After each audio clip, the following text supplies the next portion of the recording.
দাদা আমার ভীষণ কষ্ট, আমার স্বামী আমাকে মারধর করে বাড়ি থেকে বের করে দিয়েছে।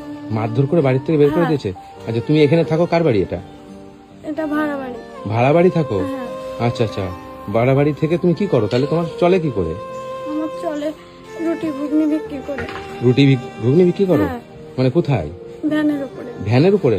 ও আচ্ছা আচ্ছা, ভ্যানটা কার? লোকের ভ্যান। এই ভ্যান লোকের ভ্যান? লোকের ভ্যান? হ্যাঁ। তোমার নিজের না? না। মানে ভাড়া? হ্যাঁ, না দিয়ে কেউ দিয়েছে? ভাড়ার ভ্যান। ভাড়া কত করে ভাড়া? 50 টাকা ভাড়া। 50 টাকা ভাড়া? হ্যাঁ। আচ্ছা আচ্ছা, আর এই ঘর ঘরও ভাড়া। ভাড়া থাকো? হ্যাঁ। মানে তোমার এই ছেলেকে নিয়ে আর মেয়েকে নিয়ে? আমি একাই ভাড়া থাকি, এদের দুটো বাচ্চাকে নিয়ে। তোমার স্বামী আর কোনো খোঁজ নেয় না? না। স্বামী কি ছেড়ে দিয়েছে তোমাকে? হ্যাঁ। ছেড়ে দিয়েছে? দেখে না স্বামী? না। আর তোমার বাবা মা? আমার মা বাবা কেউ নেই আমার। মা বাবা কেউ নেই? না। বাবা নেই? বাবা আছে, বাবা থেকেও দেখে না। বাবা আছে থেকেও দেখে না? না। মানে ওর জন্য বলছো বাবাও নেই? হ্যাঁ। মা কোথায়? মা মরে গেছে। আর তোমার ভাই বোন? ভাই বোন দুটো, আমি আর আমার একটা ভাই। ভাই তোমার ছোট? হ্যাঁ। আচ্ছা, তোমার বাবা মা ভাইটা কেউ দেখে না তোমাকে? না দাদা, কেউ দেখে না আমার। তোমাকে স্বামী যে ছেড়ে দিয়েছে, তোমার বয়স কত? আমার 25 বছর বয়স। 25 বছর। তোমার মেয়ের বয়স কত? মেয়ের বয়স 9 বছর। আর ছেলে?